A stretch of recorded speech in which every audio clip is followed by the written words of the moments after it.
Hello everyone, this is Lily Macareno, your Miami realtor. Today I'm interviewing Ryan Phillips from Title Partners South Florida. We're going to be discussing real estate and crypto and giving you very basic answers to all of the questions you have. Ryan, thank you for joining me today. Thank you for having me very much.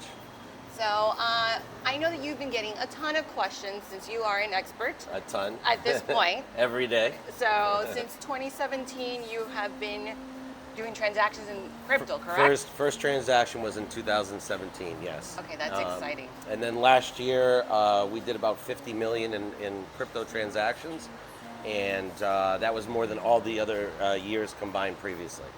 Wow, okay. So 50 million. Yeah. So that means that half of, I don't know what, Silicon Valley must have moved this way. Yes. Lots of people are moving down to Florida, as you know. Yep, I know. Yes. I'm happy to be part of that process. Yes, yes. And I actually did the $22.5 million Arte building, lower penthouse for crypto. Yeah. All right. So Arte was amongst the buildings that were Yes. accepting Bitcoin.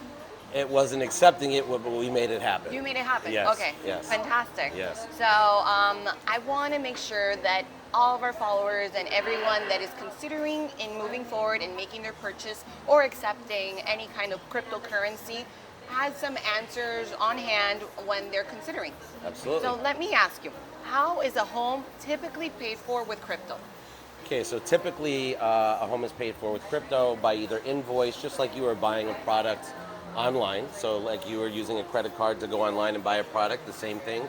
We send an invoice, it's paid for, the home is the product. The second way is you can use crypto as collateral to take out a loan, and that loan is basically USD, and then would be transferred into our escrow account. The other two ways that are not recommended would be a wallet-to-wallet transfer, where I just send you crypto via my wallet to your wallet. And then also you have NFTs that are just starting to come out. There's a company that sold a couple of homes as NFTs, which I would also not recommend. We can't get into all the details on that right now. In Miami traditional form. So let me ask you a question. What happens for the vendors, for the real estate agents? How do they get paid? Okay, so if it's paid in an invoice form or by a loan as collateral, it is accepted into our escrow account as USD. So the vendors will all be paid with USD, including real estate agents, brokerages, title insurance, documentary stamp tax, all of that. But when you're dealing with a wallet to wallet, since it's crypto to crypto, then that becomes a little more tricky. Okay. And the same thing with the NFTs. Got it. Okay. That's why they're not recommended. Okay, understood. And can a buyer obtain a mortgage and insurance, title insurance? Yes, they can, as long as the first two options are used, either by invoice or by using the crypto as collateral for a loan. Because it is USD, we can offer title insurance, and some lenders, depending on who they are, it gets a little complicated. There are seasoning times and things that crypto has to be processed, but yes, they can. Okay, and how does the contract need to be prepared for us realtors? 99.9% of the time, it's a standard cash contract. And when you can utilize the inspection period, so I always suggest there's a longer inspection period, which I know is difficult in this market to have, but I always suggest that.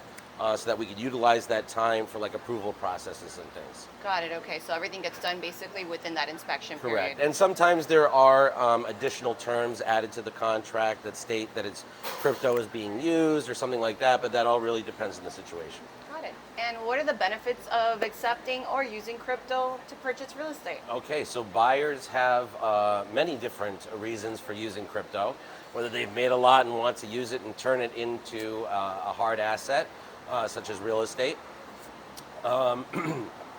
But they typically, when we send an invoice to them, our process is whether it's a loan or an invoice. Let's take aside the wallet and the NFT. We don't have any tax reporting requirements for them.